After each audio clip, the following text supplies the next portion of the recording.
నమస్తే అండి. నా పేరు అంబటి శ్రీజ. నేను రాంబాబు గారి మూడో అమ్మాయిని. అమెరికాలో ఉంటాను. అయితే నేను మీ అందరి ముందుకు ఎందుకు వచ్చానో మీకు ఈ పాటికి అర్థమై ఉండాలి.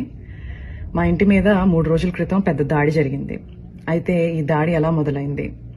రాంబాబు గారు గుడికెళ్ళి తిరిగి ఇంటికి వస్తుంటే కొంతమంది టీడీపీ వాళ్ళు కర్రలు పట్టుకుని రాళ్లు పట్టుకుని ఫిజికల్ అటాక్ కి వస్తూ థ్రెటన్ చేస్తూ ఆయన రెచ్చగొట్టే ప్రయత్నం జరిగింది. కొంత బూతు పదజాలం వాడుతూ ఒక మహిళ.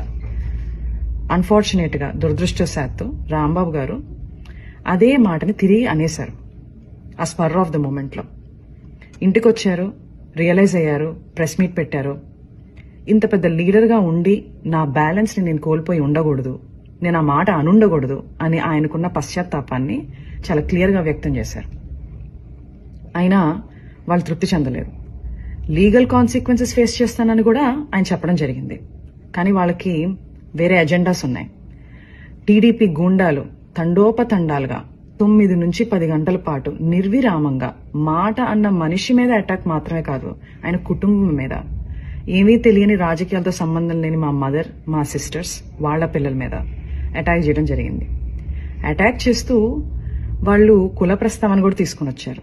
కాపు ఎల్ డాష్ ఇలాంటి మాటలు మాట్లాడుతూ అటాక్ చేయడం జరిగింది. అయితే నాకు షాకింగ్ విషయం ఏంటంటే ఇదంతా కూడా ఎగ్జిక్యూట్ చేసింది, ఇంప్లిమెంట్ చేసింది ఎవరయ్యా అంటే ఒక డాక్టర్, సెంట్రల్ మినిస్టర్. అంటే ఆయనకున్న మేధస్సు, ఆయనకున్న ఈవిల్ థాట్స్ ని, ఆ క్షణంలో ఉన్న ఈవిల్ థాట్స్ ని సరైన మార్గంలో పెట్టలేకపోయిందా? ఇది నాకున్న అంతు చిక్కని ఒక ప్రశ్న. అక్కడితో వాళ్ళు ఆగలేదు. రాంబాబు గారిని అరెస్ట్ చేశారు.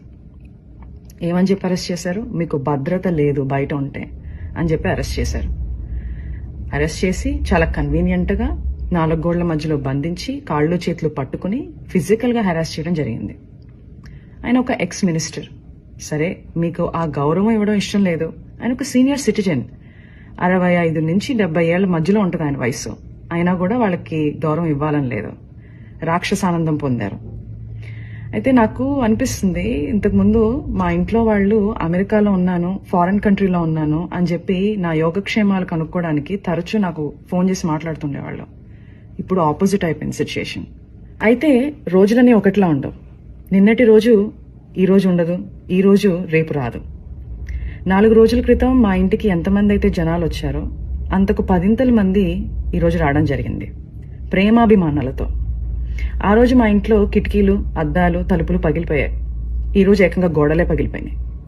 శ్రీ వైఎస్ జగన్మోహన్ రెడ్డి గారు మా ఇంటికి రావడం జరిగింది. కూర్చుని చాలా వివరంగా మా అమ్మగారితో, మా అక్కలతో జరిగిన సంఘటనల గురించి మాట్లాడటం, మా బాధని షేర్ చేసుకోవడం, మాకు ఒక అండగా నిలబడటం జరిగింది. చాలా సంతోషంగా ఉంది. ఇవన్నీ చూస్తుంటే నాకు మా నాన్నగారు అనే మాటలు గుర్తొస్తున్నాయి. శ్రీ వెంకటేశ్వర స్వామి అండ మాపై ఉన్నంత వరకు మీరు మా పైన వేసే ప్రతి రాయి మా దాకా చేరేసరికి పువ్వుగా మారుతుంది. మీరు మమ్మల్ని తిట్టే ప్రతి తిట్టు ఒక ఆశీస్సుగానే మారుతుంది. ఆయనే మాకు ఒక రక్షక కవచంలా ఉంటారు. Thank you.